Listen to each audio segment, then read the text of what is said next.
السلام عليكم ورحمة الله وبركاته. معاكم محمد خيال ودرس جديد من دروس برنامج انديزاين سي سي 2018. في الدرس اللي فات زي ما عرفنا ازاي نفتح ملف جديد عن طريق فايل بعدين نيو بعدين دوكيومنت. بيفتح لي الدايركت بوكس اللي قصادنا ده. طبعا زي ما قلنا وشرحناه الدرس اللي فات، فانا مثلا هكتب ان انا عندي 12 صفحة والسايز بتاعي وليكن A4 مفيش مشكلة، والستارت بيج يبدأ عندي من 1. وزي ما قلنا لازم تكون عامل تشيك مارك على البريفيو عشان يظهر لك هنا عدد الصفحات، او يظهر لك بشكل عام اي اعداد انت بتعمله او اي اعدادات او قيم انت بتكتبها هنا بتظهر لك على طول في الملف بتاعك، سواء انت غيرت الملف اخترته بالعرض اخترته بالطول ما عندكش مشكلة. هنا زي ما قلنا الرايت والليفت، الملف بتاعي هيفتح من اليمين لليسار، وهنا بظبط المارجن بتاعي اللي هي الهوامش، وهنا بظبط البليد زي ما قلنا هنخليه 0.5. عادة بنخليه يا اما 5 ملي او 3 ملي. ممكن تخلي الانسايد 0 مفيش مشكله لان هي صفحات متقابله، ففي المنتصف هنا لما الصفحتين يتقابلوا مش هيبقى فيه اساسا بليد، فممكن تخليها 0. ولو خليتها قيمه برضو مفيش مشكله، لما بتيجي تصدر كل ده بيتظبط اوتوماتيك، فما تقلقش، يا اما تسيبها 0 يا اما تخليها بقيمه. طيب جالي سؤال جميل جدا بعد الدرس اللي فات، طب فين هنا الجودة الملف؟ ازاي اعرف جودة الملف بتاعي او الريزوليوشن زي ما بيحصل في الفوتوشوب؟ طبعا برنامج الانزاين هو برنامج فيكتور زيه زي برنامج الاستريتور، فهنا مفيش حاجه اسمها ريزوليوشن، مفيش حاجه اسمها جوده الملف بيفتح معاك بشكل طبيعي جدا زي ما كنا بنعمل في الاستريتور، فانسى تماما موضوع الريزوليوشن وجوده الملف بالنسبه لبرامج الانديزاين. طيب السؤال اللي هيجي دلوقتي، طب ما انا هتعامل مع الصور وهحط صور في الملف، منين اعرف جوده الصوره؟ طبعا كل ده هندرسه في الدروس القادمه، يعني مش عايزكم تستعجلوا، كل حاجه نشرحها بالتفصيل الممل زي ما عملنا في كورس الاستريتور المره اللي فاتت. فبالنسبه للصور، انت بتعالج الصور اوريدي اساسا على برنامج الفوتوشوب، وبتعرف الصوره اذا كانت سي ام كي ار جي بي، بشوف مقاسها بشوف كل حاجه، وبعدين بصيفها وباجي اجيبها هنا على برنامج الانزاين زي ما كنا بنعمل بالظبط في الاستريتور، وده هنشوفه بالتفصيل الدروس الجايه ان شاء الله. طيب ده بالنسبه لموضوع الريزوليوشن، الانزيم فويس ريزوليوشن. طيب انا دلوقتي بعد ما خلصت كل الاعدادات اللي عندي دي، انا قعدت تعبت فيها وقلت ان عدد الصفحات قد كده والستارت بيج هيبدا من قد كده والسايز، وحطيت البليد وحطيت الهوامش وحطيت الاعمده، عندي 3 اعمده اهو زي ما شرحنا الدرس اللي فات. طيب كل ده بيتكرر عندي مثلا بنسبه يعني كل اسبوع بعمل مجله بهذا الشكل او بعمل فايل بفتحه بهذا الشكل، بفتح فايل بهذه الاعدادات كل اسبوع او كل شهر، او عاده بشتغل بالاعدادات دي. فهل انا كل ما هاجي افتح ملف هعمل الكلام ده تاني واضيع فيه وقتي واختار برنت واختار السايز والقيم دي؟ لا، قال لك في هنا حاجه جميله جدا، ان انت لو انت عاده على طول بتستخدم الاعدادات دي، معاك مجله شهريه معاك مجله اسبوعيه ايا كان، وعايز تحتفظ بالاعدادات دي عندك بحيث ان انت مش كل مره تبتدي تدخل الاعدادات دي، في الحاله دي باجي عند الايقونه الصغيره اللي فوق اللي هي سيف بريسيت واقول له سيف. هيقول لي طيب انت دلوقتي عايز تحفظ كل الاعدادات اللي انت عملتها دي، عايز تسميها ايه؟ طبعا الموضوع المسمى ده يرجع لك انت عارف انت بتشتغل ايه وعايز تسميها لاي غرض، وليكن انا هسميها مثلا، طبعا تقدر تكتب عربي وتقدر تكتب انجليزي براحتك مفيش مشكله، فانا هسميها مثلا مجله اسبوعيه واقول له سيف. وطبعا ممكن جنب مجله اسبوعيه تشوف المقاس بتاعها كام، تكتب له ان دي مثلا A4، تكتب له ان دي مثلا 20 في 20 حسب ما انت عايز اشتغل مفيش مشكله، وبعدين بقول له اوكي. هلاقيها موجوده عندي هنا واتضافت جديده في الدوكيومنت بريسيت. اصبح ان انا لو ضغطت كده هلاقي دي حاجات انا كنت مسجلها قبل كده، سواء لاستخدامها على الويب او على الديجيتال بابلشنج او على الطباعه حسب ما انت عايز. ولقيت ان كلمه مجله اسبوعيه اللي انا انشاتها موجوده هنا، واقول له اوكي. اصبح ان هو فتح لي الملف بتاعي بهذا الشكل بهذه الاعدادات بتاعي. لو جيت في مره تانية فتحت ملف جديد او قفلت الانزاين او قفلت البرنامج كله الجهاز كله ورجعت تفتح فايل نيو وجيت بصيت هنا، مش هكتب بقى تاني كل الاعدادات دي، هلاقي عندي كلمه مجله اسبوعيه. فدلوقتي لو انا بص عندي اعدادات تانية خالص ورحت لمجله اسبوعيه، هلاقي ان هو رجع لي تاني نفس الاعدادات اللي انا حفظتها، فاصبح ان انا عندي الاعدادات دي جاهزه بدل ما اكتبها كل مره. طبعا تقدر تعمل كمان سيف جديده وتسميها حاجه تانية حسب الاعداد بتاعتك. في الدروس المتقدمه ان شاء الله هنعرف ازاي كمان لو انت بعد ما انشات كلمه مجله اسبوعيه وعملت الاعدادات دي كلها، اكتشفت ان انت بعد ما حفظت ان انت عايز تغير حاجه بسيطه، وليكن تقلل سنتي، تغير هامش، تغير عمود، او عايز تاخد السيتنج اللي انت عملته ده اللي هو كلمه مجله اسبوعيه مع السيتنج بتاعها وتنقلها لجهاز تاني عندك في البيت، تبعتها لصديق ايا كان. فهنعرف ان شاء الله بس ده في الدروس المتقدمه ازاي بقى نخش ونعدل كمان على ايه المجله الاسبوعيه بعد ما احنا انشأناها، بدل ما ارجع تاني لو حبيت اعدل اكتب كل القيم دي من اول وجديد. فمش عايزكم تستعجلوا، كل حاجه نشرحها بالتفصيل ممل، بس خليها بالترتيب كده عشان يبقى الموضوع سلس وانتوا لسه داخلين في البرنامج الجديد. فكل حاجه ان شاء الله هتتشرح، مفيش اي مشكله فيها. بعد كده انا خلاص بعد ما كده عملت اوكي وعملت الاعدادات بتاعتي وعملت الفيرجن وعملت البليد وقلت له اوكي، فهو فتح لي الملف بالمنظر ده. طيب انا بعد ما فتحت الملف اكتشفت ان انا في حاجات عايز اغيرها. بمعنى انا كنت عامل الهوامش دي وليكن 1.5 أو 2 سنتي من جميع الجوانب، عامل هنا 3 أعمدة وعايز اخليهم عمودين او عمود واحد. الجطر المسافة اللي هي ما بين الأعمدة دي عايز اقللها او عايز ازودها. اكتشفت ان انا عايز اغير في السيتنج بتاع الملف نفسه كله. طب اعمل ايه؟ بالنسبه لان انت تزود عدد الصفحات او تقلل عدد الصفحات ده امرها بسيط، وليها برامج ليها اوامر تانية وهنشرحها طبعا برضو في الدروس الجايه. ولكن انا عايز اغير بشكل عام السيتنج بتاع الملف بعد ما انشأته بدل ما ارجع تاني وابني واحد جديد. الموضوع ده عندك موجود في مكانين. المكان الاول متقسم في قائمه فايل، هتروح تفتح هتلاقي عندك امر اسمه دوكيومنت سيت اب. لو ضغطت عليه كده هيفتح لي البانل اهي، ولكن لو تلاحظوا البانل دي مش كامله.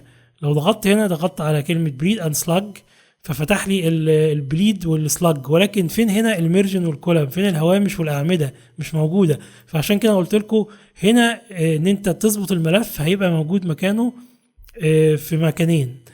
اول حاجه زي ما قلنا دوكيمنت سيت اب، فتقدر ان انت من هنا تزود عدد الصفحات لو عايز تخليها 13، عايز تخليها بدل ما هي فيسنج بيج اخليها صفحات سيبرت عادي. وطبعا ما تنساش البريفيو. شوف اول ما عملت بريفيو وشلت الفيسنج بيج رصهم لي تحت بعض وكل صفحه لوحدها، لو عايز ارجعهم تاني برجعهم اهو. تمام. اكتشفت ان انا عايز اغير السايز، مش عاجبني ده، انا عايزه A5 اهو، عايزه بالعرض مفيش مشكله. انا عايز الفايل بتاعي يفتح، هو دلوقتي بيفتح منين؟ رايت تو ليفت. عرفت ازاي؟ بصوا عندي ادي 1 2 3 4 5 6 7، ده الترتيب المنطقي لو هو بيفتح عربي. لو انا جبته وخليته يفتح انجليزي بصوا الترتيب اتقلب ازاي، بقى 1 اهي وبعدين 2 3 4 5 6 7، وده الترتيب برضو المنطقي لو انت بتفتحه من الشمال لليمين. نفس الفكره لو انا اكتشفت ان انا البليد بتاعي ده او كنت ناسي ان انا اساسا اعمل بليد، فهرجع هنا واكتب له بليد. او اكتشفت ان انت عايز تزود البليد بتاعك او تقلله، بدل 5 مللي خليه 3 مللي، مفيش مشكله. طبعا قلنا بتشغل علامه السلسله دي عشان يبقى كل قيمه تكتبها تنزل في جميع الحقول الثانيه. فهقول له مثلا 3 مللي واضغط على تاب او روح لاي حقل تاني سواء بالماوس او بالكيبورد طبق على طول، فاصبح ان انا عدلت من هنا. طيب ده بالنسبه لايه؟ للاعدادات دي اللي انتم شايفينها دي اللي هي السايز والعدد الصفحات والبليد والسلاج والكلام ده كله، واقول له اوكي. طيب بالنسبه بقى فين المكان اللي انا اقدر اعدل منه الهوامش والاعمده؟ قال لك تروح هنا في قائمه لاي اوت، عندك امر اسمه ميرجن اند كلون. لو فتحته هتلاقي هنا بقيه الجزء اللي كان في بدايه ما انشأنا الملف. هنا نفس الفكره برضو، اهم حاجه عندي تعمل بريفيو عشان تشوف انت بتشتغل ازاي. قال لي والله انت كنت الهوامش عندك عاملها 1.7، هقول له لا خليها لي 2 سم. ولكن لاحظوا انا دلوقتي قافل السلسله فهو بيعمل 2 سم منين؟ بصوا بقول لكم ليه شغال البريفيو. ال 2 سم او 4 سم بيعملها من فوق بس، انا بقول له اتحكم من الطب فقط لا غير. لو عايز كله يبقى افتح السلسله هنا، هو كده ربطهم كلهم يبقى 3 2 4 حسب ما انت عايز. وطبعا هو هنا بيتكلم بقيمه او كل ما بيقل او بيعلى وبيعلى 1 سم على طول. ممكن انت براحتك عايز اخليه 1 سم او 1.5 اكتب 1.5 وتعالى تنقل لاي تاب تاني هتلاقيه عمل لك على طول القيمه بتاعك. برضو نفس الشيء هنا بالنسبه للاعمده. انا اكتشفت ان انا كنت عندي 3 اعمده، لا انا عايز اعمل 4 اعمده، فتعالى هنا اضغط 4 اضغط 5 اضغط 6، مش عايز اعمده خالص الغيها خليها 1. فاصبح عايز برضو اتحرك او اتحكم في الجتر اللي هي المسافه ما بينهم، بتحكم اهو. فاصبح دلوقتي ان انا عندي مكانين لان انا اعدل السيتنج بعد ما انشأت الملف. اول حاجه من قائمه فايل دوكيومنت سيت اب، ودي عشان اتحكم في الملف والبليد والسايز وفتحه الملف بتاعي. تاني حاجه من قائمه لي اوت ميرجن اند كولوم، ودي عشان اتحكم في الهوامش والاعمده. طيب في حد هيسال دلوقتي طب الامر ده بيعمل ايه؟ enable layout adjustment. خليني اوريهولكوا على شكل عملي عشان تفهموه اكتر، على مجله اوريدي او تصميم اتعمل، عشان تفهموا قصدي ايه من الامر ده. لو رحنا فتحنا حاجه زي كده، دي مجله معموله اهي، ودي صفحتين. انا عندي هنا 2 3 4 5 6 7، عندي حوالي 7 صفح موجودين في الملف ده. طيب خليكم معايا وركزوا في الحته دي عشان نشوف الفرق. دلوقتي احنا دخلنا نشوف الفرق ازاي. لو انا ضاغط هنا كده بالشكل ده الرؤيه بتاعي، لان اما بضغط هنا دبليو زي ما قلنا انا عندي الرؤيه هنا اهي عن طريق الدبليو. لان نورمال بيجيب لي كل اللي في الملف، سواء اي حاجه في الارت بورد خارج عندي بره او خارج الصفحه عندي، بيجيب لي البليد، ولو في سلاج هيجيبه لي، وبيجيب لي كل شيء. لو انا ضغطت دبليو تاني من الكيبورد او من البريفيو، عملت بريفيو هنا، فاصبح ان هو شال لي كل الحاجات اللي بره الصفحه، وشال لي كمان البليد والسلاج. بيقول لك بس ده الشكل النهائي اللي الملف بتاعك هتطبع بيه او هيتصدر بيه، فشال لك كل ده. فلو انت عامل الرؤيه بالمنظر ده حلو، وجيت هنا رحت عشان تعدل في اللاي اوت ميرجن اند كولوم، وجيت هنا ضغطت على البريفيو، وجيت عمال تعدل هنا، مفيش اي حاجه بتظهر. شوفوا انا خليت 3 5، مفيش حاجه بتظهر معايا. ليه؟ لان انت اوريدي من الاول قبل ما تختار الامر ده قلت له في الرؤيه ان انت خلي لي الرؤيه بالريفيو بتاعك، شيل لي الهوامش والاعمده، انا عايز بس اشوف الشكل العام. فمهما عملت هنا وغيرت مش هيبان حاجه، لان انت مختار في الاول الرؤيه غلط. فهكنسل هنا، وبعدين اضغط دبليو من الكيبورد، او اجي هنا على الايقونه دي اقول له البريفيو النورمال بتاعي، ولكن طبعا اتعود تستخدم الاختصارات، دبليو افضل. اول ما ضغطت على دبليو فجاب لي طبعا الهوامش بتاعتي بالمنظر ده. هروح تاني للامر بتاعي واضغط ميرج اند كولوم، واضغط على بريفيو زي ما قلنا، وتعالى بقى هنا بص 4. ملاحظين شايفين الخط الاحمر ده؟ ده الهامش بتاعي. انا دلوقتي خليته كام؟ 4، خليته 3، خليته 2، عمال ازوده اهو. فبدا يظهر معايا ليه؟ لان انا مختار الرؤيه او البريفيو بشكل صح من الاول. طيب برضو مش ده اللي انا عايزه دلوقتي، ده احنا شرحناه. اللي انا عايزه ايه هو الامر ده؟ enable layout adjustment. ركز معايا. بص لو انا زودت تحت، انا عندي هنا الهوامش تحت عندي 2 سنتي. لو انا زودت ال 2 سنتي خليتها وليكن مثلا، خليني اخليها 1 سنتي. ركزوا قوي قوي في الخط الاحمر اللي هنا ده. بصوا هنا ال1 سنتي حصل ايه؟ هو هنا خليني ارجعه 2، هو بالمنظر ده. لو انا خليته 1 فاصبح ان هو زود لي المارجن بالمنظر ده، ولكن التكست بتاعي والنصوص بتاعتي خليها زي ما هي. يعني عناصر الشغل عندي ما حركهاش، المفروض هو يبتدي يحركها تحت عشان توصل للمارجن ده. فانا لو قلت له اوكي، مطلوب مني ان انا اجي بقى بايديا وافضل اعمل كده، اوسع دي واجي بايديا واوسع دي واجي بايديا واوسع دي. طبعا ده غلط، وده هيضيع لي وقت، وده انا مش محتاجه. فانا هرجع تاني لاوت ميرج اند كولوم، واجي اعلم على الانيبل هنا، واعلم على البريفيو، واقول له بقى خليهولي كام؟ 1 سنتي او 2 سنتي. بصوا اللي حصل ايه؟ اصبح ان هو بيحرك الهامش حسب القيمه اللي انا حطيتها هنا، وفي نفس الوقت بيبتدي يحرك لي العنصر او العناصر بتاع المجله عندي حسب الهامش بتاعي. فاصبح ان هو كده وفر عليا. واخدين بالكم بيتحرك اهو، شوفوا حتى الصوره هنا كل ده بتتحرك حسب ما بيتحرك الهامش.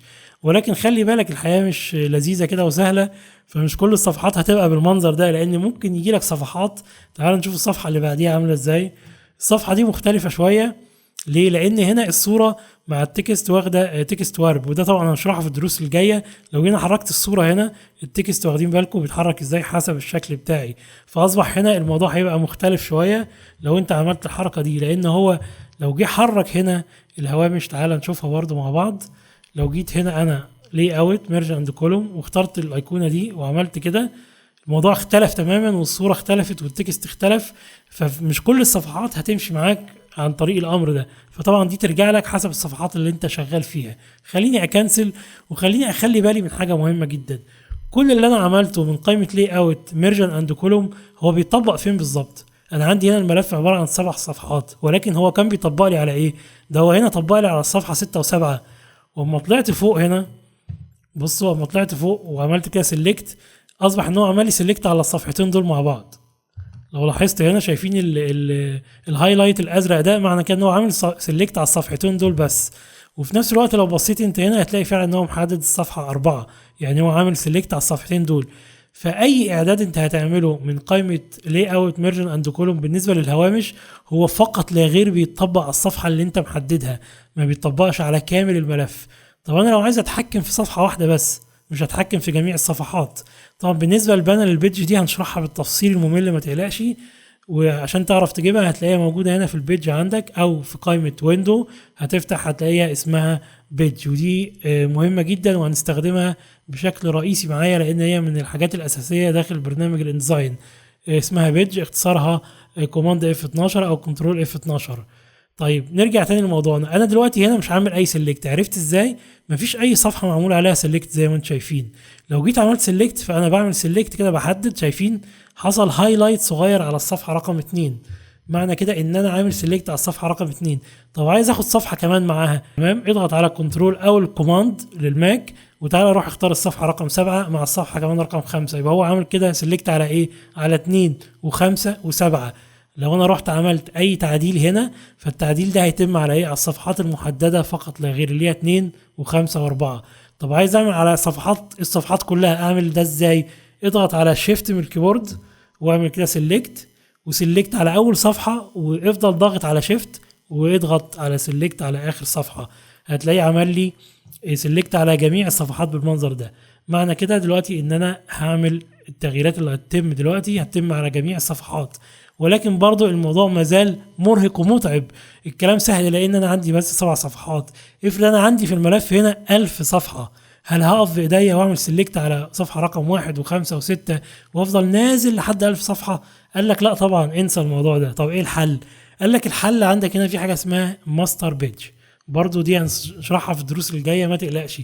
الماستر بيج اللي هنا دي عبارة عن اي حاجة، دي الصفحات الرئيسية او بيسموها الصفحات النموذجية.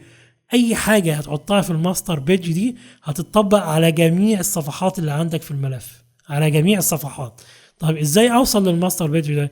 طبعا احنا شغالين صفحات متقابلة، يعني صفحة قصاد التانية، فلو جيت ضغطت دبل كليك على الماستر بيج هنا، اضغط دبل كليك فتح لي الصفحتين المتقابلتين بالمنظر ده.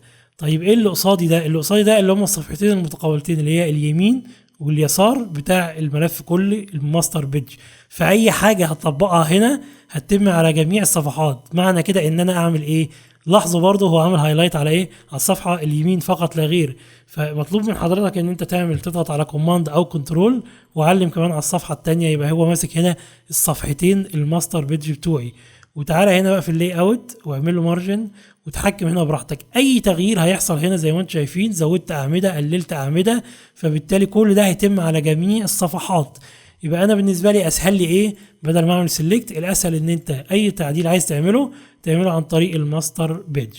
زي ما احنا شايفين الشكل اللي قصادنا ده اظن يوضح لك اكتر موضوع الاعمده اللي كنت بتكلم فيها والهوامش. انا عندي هنا المجله دي متقسمه 3 اعمده، 1 2 3. الصوره عندي في عمود والكلام عندي في عمود اهو، ولو حبيت افرد صوره انا فردتها هنا عندي على عمودين، تمام. وطبعا الهوامش عندي دي اللي حددت لي، شايفين التكست مش طالع بره الهوامش ده خالص، وده طبعا لازم موجود في كل الصفحات. فانا بضمن هنا ان الصفحه دي عندي بالمنظر ده، وضمنت كمان ان الصفحه اللي بعديها هتبقى بالمنظر ده، التكست عندي مش طالع بره الهامش ده، فبالتالي انت كده شغلك مظبوط وشغلك صح. طيب اخر حاجه كان في سؤال جالي، ازاي اجيب او اعمل تغذيه بصريه في موضوع المجلات؟ احنا عارفين البيهانس في تغذيه بصريه لكل حاجه، بس مش هتلاقيه في حاجات كتيره بالنسبه للمجلات. فازاي اعمل تغذيه بصريه بجانب الدرس اللي فات انا كنت بتصفح مجله بشكل معين وكلكم سالتوا اتعملت ازاي. هتخش على موقع اسمه ايشيو، ده موقع خاص بالديجيتال بابلشنج، خاص بالمجلات والكتب فقط لا غير. هتضغط عليه اسمه www.issue.com، هتضغط عليه هيفتح لك الموقع بالشكل ده. لو نزلت تحت هتلاقي مجلات كتير عندك هنا، وهتلاقي حاجات جميلة جدا جدا، هتلاقي كتب، هتلاقي فيه كل حاجة. طيب هل بس الحاجات دي هي اللي معروضة فيه؟ قال لك لا، دي بس حاجات كده ايه يعني، ايه الترند، اكتر حاجة خدت نسبة مشاهدة. لو انت عايز بقى ابحث هنا، فممكن تبحث مثلا لو انت عايز حاجة باللغة العربية او حاجة بتصدر باللغة العربية ممكن تكتب له ارابيك، تمام. وعندك ارابيك بوك وارابيك ماجازين وارابيك كاليجرافي والكلام ده كله. فهقول له ارابيك واعمل له بحث، اضغط انتر عشان يعمل بحث. الموقع ده بس هتلاقيه تقيل شويه معاك، فدايما اصبر عليه. هنا في العربي كمان طلع لي كل الحاجات العربيه، وانا ممكن كمان اخلي اللغه نفسها، يعني ممكن المجله دي بتصدر من دوله عربيه او حاجه، ولكن اللغه فيها التصميم الداخلي باللغه الانجليزيه، فممكن اجي هنا على اللانجوج واختار اللغه العربيه. فهنا هضمن ان هو كل الحاجات اللي هيجيبها لي باللغه العربيه. فلو ضغطت كده على عربي اصبح ان هو جاب لي كل حاجه زي ما انتم شايفين باللغه العربيه، فاقدر ان انا اتصفح حاجات كتير. هتلاقي مجلات من دبي، مجلات من القاهره، هتلاقي كتب زي كتب لو انت مهتم بالكتب، حاجات كتب الفيزياء وحاجات تبع وزاره التعليم في مصر وحاجات كتيره قوي. فلو انت عاجبك حاجه معينه بتضغط عليها، زي ما انا مثلا كان عاجبني حاجه زي كده فضغطت عليها، تصبر عليها عشان تفتح معاك. بعد ما بتفتح تبتدي تقلب بالمنظر ده زي ما انت شايف عن طريق الاسهم هنا شمال ويمين، او عن طريق الماوس كده تقلب كانك بالظبط بتقلب في مجله، او ان انت تعمل هنا فول سكرين وتبتدي تقلب بالشكل اللي انت شايفه ده. في حاجه عجباك وعايز تكبرها وتشوفها، فممكن تيجي هنا في الزوم وتعمل كده، وتبتدي تتحرك بالماوس كده. انا بتحرك بالماوس اهو، بيعمل زوم فتقرا الكلام وتشوف تتصفح المجله. فمجله كويسه جدا او موقع كويس جدا لو انت عايز تعمل تغذيه بصريه. بص كتير، شوف الناس اشتغلت ازاي، التوزيع ازاي، الفونتات اختارت ازاي، الصور اتحطت ازاي، والشكل العام خد منها افكار مفيش مشكله. في حاجات هتلاقي متاح ان انت تعمل لها داونلود كملف PDF، وفي حاجات لو عملت داونلود هيقول لك لا الداونلود هنا غير متاح. الشركه اللي رفعت التصميم بتاعها قفلت الداونلود، فما تعرفش تعمل داونلود. طيب بالنسبه لو انت حبيت برضه تتدرب، انا دلوقتي خلاص عملت لك تغذيه بصريه بالنسبه للمجلات والكتب. طيب انا عايز اتدرب مع نفسي، اجيب الصور دي منين؟ ازاي احصل صور زي دي؟ طبعا عندك صور في جوجل كتير، ولكن خلينا نبعد عن الجوجل شويه، نخش في حاجه اكثر احترافيه، صور هاي ريزوليوشن، صور احسن من الجوجل. عندك الموقع ده اسمه بيكساباي، موقع ممتاز جدا جدا، هتلاقي فيه صور كلها هاي ريزوليوشن، موقع مجاني تماما، مش محتاج منك اي حاجه، محتاج بس ان انت لو عايز تعمل سيرش، شوف انت عايز تبحث على ايه، على فيديو، في فيديوهات لو عايز، على فوتو، فانا هختار اقول له لو سمحت ابعت ابحث لي مثلا عن حاجه معينه، تكتب له هنا الاسم اللي انت عايزه، فود، بيبول، اي حاجه انت عايزها، الصوره اللي انت حاببها ومحتاجها هتضغط عليها، وليكن انا اخترت الصوره دي فهضغط كده كليك واقول له هنا داونلود فري، كل حاجه فري. بس اعتقد لو عملت داونلود هيقول لك هنا المساحه اللي انت عايزها. فعندك طبعا هاي ريزوليوشن قوي اللي هي 6000 في 4000 وحجمها قد ايه بالنسبه 4 ميجا بايت، ممكن تضغط كده وتقول له داونلود، هيبتدي ينزل معاك الصوره. بص الصوره بدات تنزل معايا اهي. لو الصوره ما نزلتش معاك لان انا مسجل تسجيل دخول باسمي، هيقول لك بس اعمل حساب على الموقع، حساب عادي جدا جدا، حساب مجاني مش هيطلب منك اي حاجه، بس حط الباسورد بتاعك واعمل ايميل جديد وباسورد فقط لا غير، وابتدي نزل الصور زي ما انت عايز. فهينفعك جدا، تقدر تنزل منه صور وتشتغل عليها وتبتدي تخش بقى في مود الانديزاين. طيب في موقع تاني جديد برضه معروف اسمه انسبلاش، برضه موقع فري مجاني، هتلاقي فيه صور كويسه جدا، تقدر برضه تخش وتنزل منه صور بنفس الطريقه وتبتدي تتعامل بيها مع الديزاين. طيب هتقولي انا عندي مشكله التكست، دلوقتي التكست اوفره منين؟ انا حليت مشكله الصور، فاضل التكست. هسيب لك برضه موقع تاني في وصف الفيديو، ده بيبقى اسمه نص افتراضي. الموقع ده موفره لك، تقدر ان انت تاخده كده كوبي وبيست وتحطه في الانديزاين وتشتغل عادي. عايز اي لغه، انا هنا اخترت اللغه العربيه فجاب لي النص باللغه العربيه. عايز لغه انجليزيه فاضغط على الانجليش هيختار معاك النص باللغه الانجليزيه. عايز فرنسي، عايز الماني، عايز اي حاجه، اضغط على اللي انت عايزه وخد النص واشتغل. فاصبح ما عندكش حجه، عندك التكست، عندك مواقع للصور، ابتدي اشتغل ومشي ايدك في الانزاين. وطبعا الدروس الجايه هنتعمق اكتر في البرنامج، ما تقلقوش هنمشي خطوه بخطوه.